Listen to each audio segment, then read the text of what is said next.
Hello everybody, I have just got in a Win woodworking lathe 8x12 variable speed and fixing to unpackage it.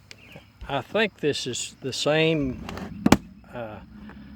specs as the Shop Fox and the one that Harbor Freight sold for a while that has been discontinued.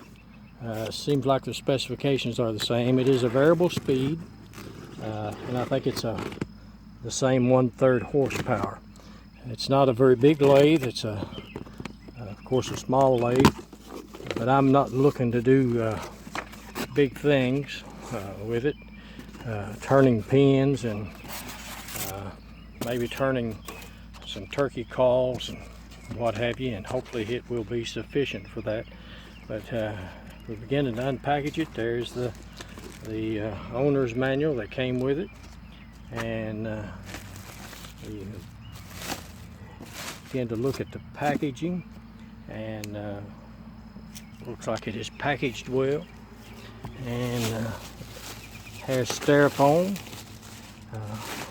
and plastic, and is secured with that. Has a face plate that comes with it.